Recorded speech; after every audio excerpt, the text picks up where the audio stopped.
ನಮಸ್ಕಾರ. ಬ್ರೇಕ್ ಆದ್ಮೇಲೆ ಮತ್ತೆ ಗಟ್ಟಿ ಜೀವ ಕಾರ್ಯಕ್ರಮನ ಮುಂದುವರಿಸ್ತಾ ಇದ್ದೀನಿ ನಾನು. ಅವಾಗಲೇ ಬ್ರೇಕ್ಗಿಂತ ಮುಂಚೆ ವಿಜಯ್ ಕುಮಾರ್ ಅವರ ಬಗ್ಗೆ ಮಾತನಾಡ್ತಾ ಇದ್ದಾರೆ. ಅವರು ಮಾನಸಿಕವಾಗಿ ಅಸ್ವಸ್ಥನಾಗಿದ್ದಾರೆ ಅನ್ನೋ ವಿಚಾರವನ್ನು ಕೂಡ ಹೇಳ್ತಾ ಇದ್ರು. ಅವರ ಮುಖ ನೋಡಿದ್ರೇ ಗೊತ್ತಾಗುತ್ತೆ ಏನಾಗಿದೆ ಅವರಿಗೆ. ಆದ್ರಿಂದ he is not very sound psychologically ಅನ್ನೋ ಮಾತನ್ನು ಕೂಡ ಅವರ ಸಂಬಂಧಿಕರು ಹೇಳ್ತಾ ಇದ್ರು. ಯಾಕೆ ಮನುಷ್ಯರು ಸೂಸೈಡ್ ಅನ್ನುವಂಥ ಈ ಥರದ ಎಕ್ಸ್ಟ್ರೀಮ್ ಸ್ಟೆಪ್ಸ್ಗಳಿಗೆ ಮುಂದಾಗ್ತಾರೆ, ಅದು ನನ್ನನ್ನು ಕಾಡ್ತಿರುವಂಥ ಪ್ರಶ್ನೆ. ಇದ್ರ ಬಗ್ಗೆ ನನ್ನ ಜೊತೆ ಇದೀಗ ಮತ್ತಷ್ಟು ಇನ್ಸೈಟ್ಸ್ಗಳನ್ನು ಕೊಡೋಕ್ಕೆ ಸೈಕಾಲಜಿಸ್ಟ್ ಆಗಿರುವ ಶ್ರೀನಾಗೇಶ್ ಅವರು ಸಂಪರ್ಕದಲ್ಲಿ ಸಿಕ್ಕಿದ್ದಾರೆ. ಸರ್ ನಮಸ್ತೆ. ನಮಸ್ಕಾರ ಸರ್, ಈಗ ವಿಜಯ್ ಕುಮಾರ್ ಅವರ ಬಗ್ಗೆ ಮಾತನಾಡ್ತಾ ಇದ್ವಿ. ನಿಜಕ್ಕೂ ಅದೃಷ್ಟನೋ ಏನೋ ಗೊತ್ತಿಲ್ಲ, ದೈವಾಂಶ ಸಂಭೂತನೋ ಏನೋ ಅದು ಕೂಡ ಗೊತ್ತಿಲ್ಲ, ಪ್ರಾಣಾಪಾಯದಿಂದ ಸುಮಾರು 80 ಅಡಿ ಎತ್ತರದಿಂದ ಬಿದ್ದರೂ ಕೂಡ ಪಾರಾಗಿದ್ದಾರೆ. ನಾನು ಅವರ ಸಂಬಂಧಿಕರ ಹತ್ರ ಮಾತನಾಡ್ತಿದ್ದೆ. ಆತನ ಗಮನಿಸ್ತಿದ್ರೆ ಗೊತ್ತಾಗ್ತಿತ್ತು ಮಾನಸಿಕವಾಗಿ ಆತ ಅಸ್ವಸ್ಥನಾಗಿದ್ದ, ತುಂಬ ರಿಸರ್ವ್ಡ್ ಪರ್ಸನ್ ಆಗಿದ್ದ ಅಂತ. ಯೂಶಲಿ ಯಾಕೆ ಜನ ಈ ರೀತಿಯ ಮನಸ್ಥಿತಿಗೆ ಒಳಗಾಗ್ತಾರೆ ಅಂತೀರಿ ಸರ್? ಸಾಮಾನ್ಯವಾಗಿ ಆತ್ಮಹತ್ಯೆ ಮಾಡ್ಕೊಳ್ಳೋದಕ್ಕೆ 2 ಕಾರಣ ಇರುತ್ತೆ. ಇಂಪಲ್ಸ್ ಮೇಲೆ, ಅಂದ್ರೆ ಅವ್ರಿಗೆ ಏನೋ ಒಂದು ಅನಿರೀಕ್ಷಿತವಾದಂತ ಅಥವಾ ಇಷ್ಟವಾಗದೆ ಇರತಕ್ಕಂತ ಘಟನೆ ನಡೆದಾಗ ಅವ್ರಿಗೆ ಆ ಕ್ಷಣಕ್ಕೆ ಸಾಯೋದು ಉತ್ತಮ ಅನ್ನಿಸ್ಬಿಡತ್ತೆ. ನಿಜ. ಆವಾಗ ಆ ಪ್ರಯತ್ನ ಮಾಡ್ಬಿಡ್ತಾರೆ. ಅದು ಇಂಪಲ್ಸ್ ಮೇಲೆ ಮಾಡೋದು. ಇನ್ ಕೆಲವು ಬಿಲ್ಡಪ್ ಆಗಿರುತ್ತೆ. ಜೀವನದಲ್ಲಿ ಉದ್ದಕ್ಕೆ ಆಗ್ತಕ್ಕಂಥ ಹಲವಾರು ಅನುಭವಗಳು ಅವರಿಗೆ ಆ ಬದುಕಿನಲ್ಲಿ ನಿರಾಸೆಯನ್ನ ಮೂಡಿಸ್ಲಿಕ್ಕೆ ಶುರುವಾಗುತ್ತೆ. ಅವರು ಅಂತವರು ಸಂಕೇತಗಳನ್ನು ಕೊಡ್ತಾ ಇರ್ತಾರೆ. ಈ ಇಂಪಲ್ಸ್ ಮೇಲೆ ಮಾಡಿದವ್ರಿಗೆ ನಾವು ಏನು ಹೇಳಲಿಕ್ಕೆ ಬರೋದಿಲ್ಲ, ಯಾಕಂದ್ರೆ ಇಂಪಲ್ಸ್ ಮೇಲೆ ಮಾಡ್ಕೊಂಡ್ಬಿಡ್ತಾರ ಅವರು. ಆದ್ರೆ ಈ ಬೇರೆ ಇನ್ನೊಂದು ವರ್ಗದವ್ರು ಇರ್ತಾರಲ್ಲ, ಅವರು ಹಲವಾರು ತರಹ ಸಂಕೇತಗಳನ್ನ ಕೊಡ್ತಿರ್ತಾರೆ. ಸಾಯೋದು ಉತ್ತಮ, ನನ್ ಬದುಕು ಉಪಯೋಗ ಇಲ್ಲ, ನಾನು ಆತ್ಮಹತ್ಯೆ ಮಾಡ್ಕೊಂಡ್ಬಿಡ್ತೀನಿ, ನಾನು ಇಲ್ದೇ ಇದ್ರೆ ಏನ್ ಯೋಚನೆ ಮಾಡ್ತೀರಾ ನೀವು, ನಾನು ಇಲ್ದೇ ಇದ್ರೆ ಮಿಸ್ ಮಾಡ್ಕೊತೀರಾ, ಈ ತರದೆಲ್ಲ ಕೇಳ್ತಿರ್ತಾರೆ. ಅವಾಗ ಅವ್ರೇನ್ ಮಾಡ್ತಾರೆ, ಕೆಲವು ಸತಿ ಆತ್ಮಹತ್ಯೆ ಮಾಡ್ಕೊಳ್ಲಿಕ್ಕೆ ಮುಂಚೆ ಒಂದ್ಸತಿ ಸಂಬಂಧಿಕರನ್ನೆಲ್ಲ ನೋಡ್ಕೊಂಡ್ ಬರೋದು ಅಥವಾ ಮಾತಾಡ್ಸ್ಕೊಂಡ್ ಬರೋದು, ಈ ತರ ಎಲ್ಲ ಮಾಡ್ತಾರೆ. ಅವೆಲ್ಲ ಸಂಕೇತಗಳು, ಅದನ್ನ ಗಮನಿಸಕ್ಕೆ ಅವಕಾಶ ಇರುತ್ತೆ. ಅದೇ ಈ ಇಂಪಲ್ಸ್ ಮೇಲೆ ಮಾಡ್ಕೊಳ್ಳೋ ಆತ್ಮಹತ್ಯೆಗೆ ಗಮನಿಸಕ್ಕೆ ಅವಕಾಶ ಇರಲ್ಲ. ರೈಟ್ ಸರ್, ಎಲ್ಲೋ ಒಂದ್ ಕಡೆ ಆ ಸೂಸೈಡಲ್ ಟೆಂಡೆನ್ಸಿ ಅನ್ನೋದು ಅವರ ಮನಸ್ಸಲ್ಲಿ ಇರುತ್ತೆ ಅಂತ ಹೇಳ್ತಿದ್ದೀರಿ. ಆ ಟೈಮಲ್ಲಿ ಅವರ ಫ್ಯಾಮಿಲಿ ಮೆಂಬರ್ಸ್ ಅವರ ಬಗ್ಗೆ ಸ್ವಲ್ಪ ಜಾಗರೂಕತೆಯನ್ನು ವಹಿಸಬೇಕಾಗತ್ತೆ ಅಲ್ವಾ? ಖಂಡಿತವಾಗಿ ಜಾಗರೂಕತೆ ವಹಿಸಬೇಕಾಗತ್ತೆ. ನಾನಾಗ್ಲೇ ಹೇಳಿದಾಗೆ ಅವರು ಸಂಕೇತಗಳನ್ನ ಕೊಡ್ತಾ ಇರ್ತಾರೆ. ಆ ಸಂಕೇತಗಳನ್ನ ಮನೆಯವರು ಗಮನಿಸ್ತಾ ಇದ್ರೆ ಜೀವವನ್ನ ಉಳಿಸ್ಲಿಕ್ಕೆ ಸಾಧ್ಯ ಆಗತ್ತೆ. ನಾವು ಆ ಸಂಕೇತಗಳನ್ನ ಗಮನಿಸೋದ್ರಿಂದಾನೇ ಒಂದಷ್ಟು ಜೀವಗಳನ್ನ ಉಳಿಸ್ಲಿಕ್ಕೆ ಸಾಧ್ಯ ಆಗಿದೆ. ಇವ್ರೇನ್ ಮಾಡಿಕೊಳ್ತಾರೆ ಅಂತ, ಅದಕ್ಕೆ ಇವನ್ ಯಾವಾಗ್ಲೂ ಹಿಂಗೆ ಮಾತಾಡ್ಕೊಳ್ತಾರೆ ಅಂತ ನೆಗ್ಲೆಕ್ಟ್ ಮಾಡಿರ್ಬೋದು. ಅವ್ರಿಗೆ ಆಮೇಲೆ ಚೆನ್ನಾಗಿ ಆಡ್ಬೇಡ ಅಂತ ಬೈಬೋದು. ಬಹಳ ಮುಖ್ಯವಾಗಿ ಈ ಆತ್ಮಹತ್ಯೆ ಮಾಡ್ಕೋಬೇಕು ಅಂತಕ್ಕಂಥವ್ರಿಗೆ ಸಮಸ್ಯೆಗೆ ಪರಿಹಾರ ಸಿಗ್ತಾ ಇರಲ್ಲ, ಅವರ ಭಾವನೆಗಳಿಗೆ ಸ್ಪಂದಿಸಲ್ಲ. ಸೊ ಅಲ್ಲಿ ಅವರ ಭಾವನೆಗಳಿಗೆ ಸ್ಪಂದಿಸ್ಬೇಕು ಮತ್ತು ಅವರ ಬಾಹ್ಯ ನಡವಳಿಕೆಗಳನ್ನ ಸ್ವಲ್ಪ ಎಚ್ಚರಿಕೆಯಿಂದ ಗಮನಿಸ್ತಾ ಇರಬೇಕು. ಎಕ್ಸಾಕ್ಟ್ಲಿ. ಅಂಡ್ ಇನ್ನೊಂದು ವಿಚಾರ, ಆತ ಕೆಳಗಡೆ ಬಿದ್ದಾಗ ಆತ್ಮಹತ್ಯೆ ಮಾಡ್ಕೊಳ್ಳೋದಕ್ಕೆ ಟ್ರೈ ಮಾಡಿ ನಂತರದಲ್ಲಿ ಆತ ಬಚಾವಾದಾಗ ಪೊಲೀಸರು ಕೇಳಿದಾಗ ಹೇಳದ್ನಂತೆ, ಯಾಕಪ್ಪ ಈ ತರ ಮಾಡ್ಕೊಂಡೆ ಅಂದಾಗ ಅವನು ಹೇಳದ್ನಂತೆ, ನನಗೆ ಶಿವ ಪಾರ್ವತಿ ಕನ್ಸಲ್ ಬಂದಿದ್ರು, ಇಲ್ಲಿಂದ ಬಿದ್ರೆ ಐಶ್ವರ್ಯ ಸಿಗುತ್ತೆ ಅಂತ ಹೇಳಿದ್ರು, ಆದ್ರೆ ರಾಹುಲ್ ಗಾಂಧಿ ಸೋನಿಯಾ ಗಾಂಧಿ ಇಬ್ರು ಬಂದು ಅದನ್ನ ತಡೆದ್ಬಿಟ್ರು ಅಂತ ಹೇಳದ್ನಂತೆ. ಈ ತರದ ಕೆಲವು ಭ್ರಮಾತ್ಮಕವಾದಂತಹ ಯೋಚನೆಗಳು ಬರುತ್ತವೆ. ಅದು ಆಕ್ಚುಲಿ ನಗುವಂತ ವಿಚಾರ ಅಲ್ಲ ಅದು. ಆದ್ರೆ ಏನಾಗುತ್ತೆ, ಒಂದು ಇಲ್ಯೂಷನ್ ಕ್ರಿಯೇಟ್ ಆಗುತ್ತೆ. ಅವರಿಗೆ ವಾಸ್ತವಿಕತೆಯನ್ನು ಒಪ್ಕೊಳ್ಳಿಕ್ಕೆ ಸಾಮರ್ಥ್ಯ ಇರಲ್ಲ. ಆ ವಾಸ್ತವಿಕತೆ ಒಪ್ಕೊಳ್ಳಿಕ್ಕೆ ಆಗದೆ ಇದ್ದಾಗ ಅವರು ಒಂದು ಕಲ್ಪನಾ ಲೋಕದಲ್ಲಿ ವ್ಯವಹರಿಸಲಿಕ್ಕೆ ಶುರು ಮಾಡ್ತಾರೆ. ಆಗ ಈ ರೀತಿಯ ಭ್ರಮಾತ್ಮಕ ಸನ್ನಿವೇಶಗಳು ಸೃಷ್ಟಿಯಾಗುತ್ತೆ. ಒಂದ್ ಕಡೆ ಭ್ರಮಾತ್ಮಕ ಸನ್ನಿವೇಶ, ಮತ್ತೊಂದು ಕಡೆ ಮುಂದೆ ಆಗುವಂತಹ ಕಾನ್ಸಿಕ್ವೆನ್ಸಸ್ಗಳಿಂದ ತಪ್ಪಿಸ್ಕೊಳ್ಳೋಕೆ ಎಲ್ಲೋ ಒಂದ್ ಕಡೆ ಎಸ್ಕೇಪಿಸಮ್ ತರದ ಉತ್ತರಗಳು ಅಂತ ಕೂಡ ಅನ್ಸ್ಬೋದಲ್ವಾ? ಖಂಡಿತವಾಗಿ. ರೈಟ್, ಹೇಳಿ ಸರ್, ಹೇಳಿ. ಅದೇ ಖಂಡಿತವಾಗಿ ಈ ತರ ಭ್ರಮಾತ್ಮಕವಾದ ಸನ್ನಿವೇಶಗಳು ಬರುತ್ತವೆ.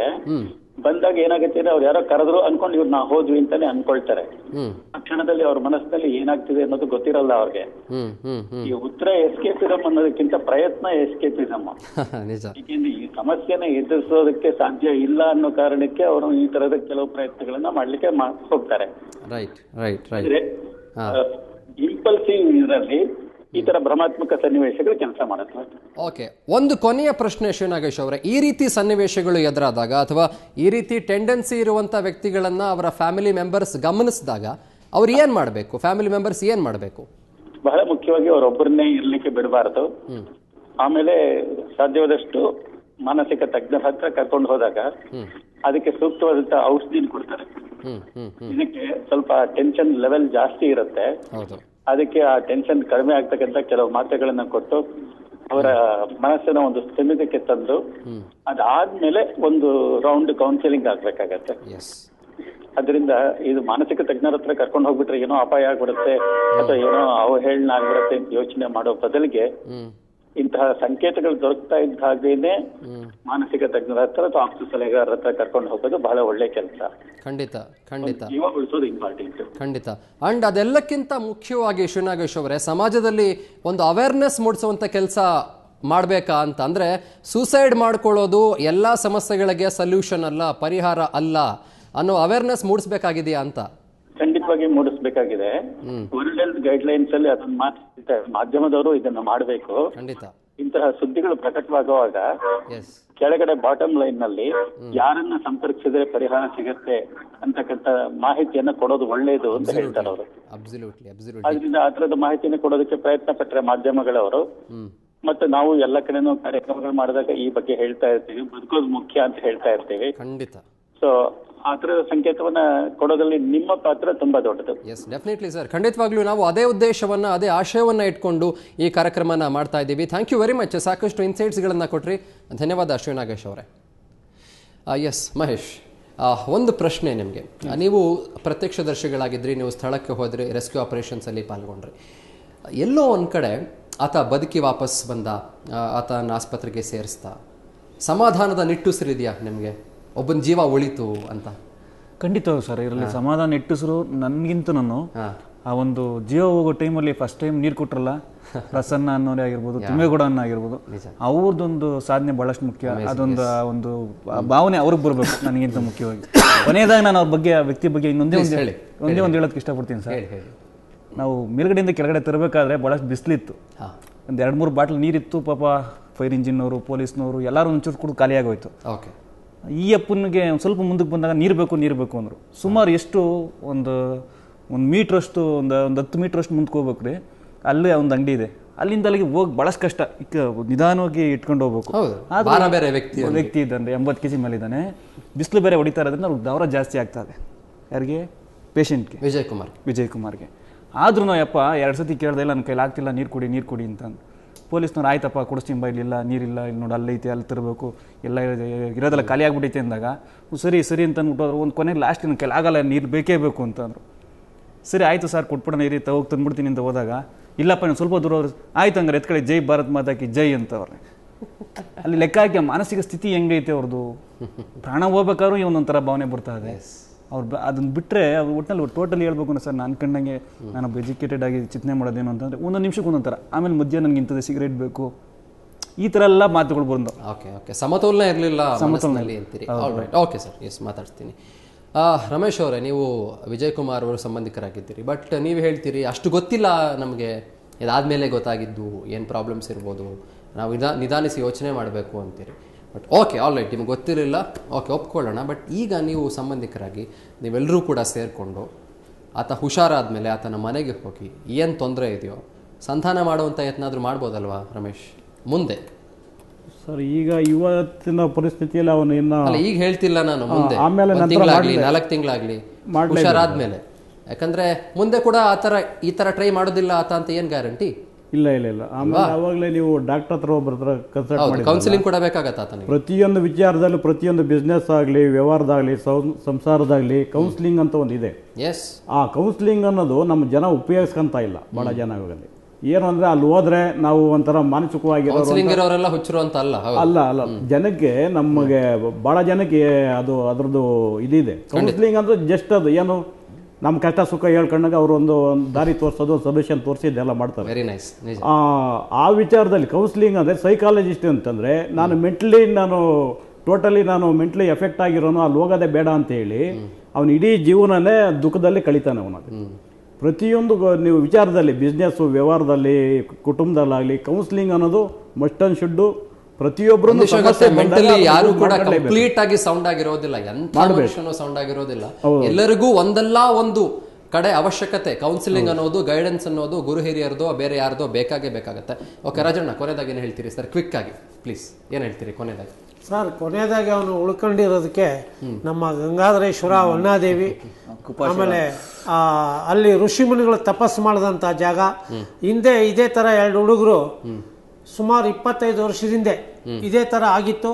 ಅವ್ರಿಗೆ ಆ ಹುಡುಗರು ಹೇಳ್ದ, ಆ ಹುಡುಗರು ಸುಮಾರು 6 ವರ್ಷದವನೊಬ್ಬ 5 ವರ್ಷದವನೊಬ್ಬ. ಅಪ್ಪ ಬೆಳಗ್ಗೆ ಕರ್ಕೊಂಬಂದ ಆ ಹುಡುಗರನ್ನ. ಅಪ್ಪ ರಾತ್ರಿ ನಿನ್ ಕೊಳ್ಳಾಗ ಆವಿತ್ತು, ಅಮ್ಮ ನೀನ್ ಜಡೆ ಒದಿಸ್ಕೊಂಡು ಮಲಗಿದ್ದೆ, ಎಲ್ಲಿ ಜಡೆ ಎಲ್ಲಿ ನಿನ್ ಕೊಳ್ಳಾಗ ಆವೇಲಿ ಅಂತ ಮುಗಿಸ್ಬಿಡಿ ಪ್ಲೀಸ್. ಆ ಗಂಗಾಧರೇಶ್ವರ ಅವನಿಗೆ ಆಯುಷು ಆರೋಗ್ಯ ಕೊಟ್ಟು ಕಾಪಾಡಿದ. ನೀವೇನಂತೀರಿ ಮಾದೇವ ಕೊನೆಯದಾಗಿ? ಸರ್ ಇವಾಗ ನಾವು ಹೇಳೋದು ಅಂದರೆ ಈಗ ಹಾಸ್ಪಿಟ್ಲಲ್ಲೆಲ್ಲ ಅವ್ರಿಗೆ ತೋರಿಸಿ ಇದಾದಮೇಲೆ ಒಂದು ನಾವು ಅವ್ರಿಗೆ ಏನಾನ ತೊಂದರೆ ಇದ್ರೆ ಒಂದು ಗೈಡ್ಲೈನ್ ಪ್ಲೀಸ್ ನೀವು ಹೆಲ್ಪ್ ಮಾಡಿ ಅವ್ರ ಫ್ಯಾಮಿಲಿಗೆ. ವಿಜಯ್ ಕುಮಾರ್ ಅವ್ರ ಫ್ಯಾಮಿಲಿಗೆ ಹೆಲ್ಪ್ ಮಾಡೋ ಅಂತ ಪ್ರಾಬ್ಲಮ್ ಏನೂ ಇಲ್ಲ. ಆದ್ರೆ ಪ್ರಾಬ್ಲಮ್ ಇಲ್ಲ ಅಂದ್ರೆ ಈ ತರ ಆಗತ್ತಾ ಮಾದೇವ ಅವರೇ? ಸರ್ ಅಂದ್ರೆ ಇವಾಗ ಬೇರೆ ಏನು ಇವಾಗ ನಾವು ಹೆಲ್ಪ್ ಮಾಡೋದು ಅಂದ್ರೆ ಒಂದ್ ಸ್ವಲ್ಪ ಏನೋ ಕಷ್ಟದಲ್ಲಿದ್ರೆ ಒಂದ್ ಸ್ವಲ್ಪ ಹಣ ಸಹಾಯ ಮಾಡ್ಬೋದು. Right, all right. ನಾಗೇಶ್ ಏನಂತೀರಿ ಕೊನೆಯದಾಗಿ? ಸರ್ ಈಗ ನಾವು ಏನು ಇವಾಗ ನಮ್ಗೆ ಯಾವಾಗೋ 6 ತಿಂಗಳಿಗೆ ವರ್ಷಕ್ಕೂ ಸಿಗ್ತಾರೆ. ಅದನ್ನ ನಾವೇನು ಮಾಡ್ಬೋದು, ಏನು ಚೆನ್ನಾಗಿದ್ದೀನಪ್ಪ ಕಾಫಿ ಕುಡಿತೇವೆ ನೀವು ರೂಮ್ ಸಮಸ್ಯೆ ಏನು ಅಂತವಲ್ಲ ನಾವು ಕೇಳೋಕ್ಕಾಗಲ್ಲ, ಅವರು ಹೇಳೋಕ್ಕಾಗಲ್ಲ. ಈಗ ಇದ್ದಕ್ಕಿದ್ದಂಗೆ ಈ ಥರ ಮಾಡ್ಕೊಂಡಿದ್ದಾರೆ. Okay, all right. ಅವರ ಜೀವನ ಹಸನವಾಗಿರಲಿ ಅಂತ ನಾವು ಕೂಡ ಆಶಿಸ್ತೇವೆ. ಖಂಡಿತವಾಗ್ಲೂ ವಿಜಯ್ ಕುಮಾರ್ ಅವರು ಆದಷ್ಟು ಬೇಗ ಗುಣಮುಖವಾಗಲಿ, ಈ ಥರ ಮುಂದೆ ಪ್ರಯತ್ನಗಳಿಗೆ ಕೈ ಹಾಕದೇ ಇರಲಿ ಅಂತ ಅದು ಕಾರ್ಯಕ್ರಮದ ಮುಖ್ಯ ಉದ್ದೇಶ ಕೂಡ, ಆಶಯ ಕೂಡ ಅದೇ ಆಗಿತ್ತು. ಥ್ಯಾಂಕ್ ಯು ನಿಮ್ಮೆಲ್ಲರಿಗೂ ಸಾಕಷ್ಟು ಮಾಹಿತಿಗಳನ್ನು ಕೊಟ್ಟರೆ. ವೀಕ್ಷಕರೇ, ಗಮನಿಸ್ತಾ ಇದ್ರಿ, ನಾವು ಈ ಕಾರ್ಯಕ್ರಮ ಮಾಡಿದ ಮತ್ತೊಂದು ಮುಖ್ಯ ಉದ್ದೇಶ ಏನಾಗಿತ್ತು ಅಂತಂದರೆ, ಸೂಸೈಡ್ ಅನ್ನೋದು ಎಲ್ಲದಕ್ಕೂ ಕೂಡ ಸೊಲ್ಯೂಷನ್ ಅಥವಾ ಪರಿಹಾರ ಅಂತೂ ಖಂಡಿತ ಅಲ್ವೇ ಇಲ್ಲ. ನೀವು ಒಂದು ಕ್ಷಣ ಸೂಸೈಡ್ ಮಾಡ್ಕೊಳ್ಳೋಕ್ಕೆ ಯೋಚನೆ ಮಾಡಿದ್ರೆ, ನೀವು 1 ನಿಮಿಷ ಯೋಚನೆ ಮಾಡಿ, ನಿಮ್ಮನ್ನು ನಂಬಿಕೊಂಡು ಅದೆಷ್ಟು ಜನ ಬದುಕ್ತಿರ್ತಾರೆ ಅಂತ. ನಿಮ್ಮ ಅಪ್ಪ ಅಮ್ಮ ಇರ್ತಾರೆ, ನಿಮ್ಮ ಸಂಬಂಧಿಕರು ಇರ್ತಾರೆ, ನೀವು ಮದುವೆ ಆಗಿದ್ದರೆ ನಿಮ್ಮ ಹೆಂಡತಿ ಇರ್ತಾರೆ, ಮಕ್ಕಳಿರ್ತಾರೆ. ನೀವು ಅವ್ರನ್ನೆಲ್ಲ ಬಿಟ್ಟು ಹೋಗ್ತಿರುವಷ್ಟು ದೊಡ್ಡ ಕಷ್ಟ ನೀವು ಎದುರಿಸ್ತಾ ಇದ್ರೆ, ನೀವು ಅವ್ರ ಹತ್ರ ಮಾತಾಡಿ ಕೌನ್ಸಿಲಿಂಗ್ ತಗೊಳ್ಳಿ, ಅಥವಾ ಯಾರಾದರೂ ಗೈಡೆನ್ಸ್ ತಗೊಳ್ಳಿ, ಗುರು ಹಿರಿಯರನ್ನ ಸಂಪರ್ಕ ಮಾಡಿ. ಸೂಸೈಡ್ ಅನ್ನೋದು ಯಾವುದಕ್ಕೂ ಕೂಡ ಖಂಡಿತವಾಗ್ಲೂ ಪರಿಹಾರ ಅಲ್ಲ. ಬದುಕಿ ಇದ್ದು ತೋರಿಸಿ, ಗೆದ್ದು ತೋರಿಸಿ, ಸಾಧಿಸಿ ತೋರಿಸಿ. ಈ ವಿಚಾರವನ್ನು ಹೇಳ್ತಾ ಇವತ್ತಿನ ಕಾರ್ಯಕ್ರಮ ಮುಗಿಸ್ತಾ ಇದ್ದೀನಿ. ನೇರ, ದಿಟ್ಟ, ನಿರಂತರ ಸುದ್ದಿಗಾಗಿ ನೋಡ್ತಾ ಇರಿ ಸುವರ್ಣ ನ್ಯೂಸ್.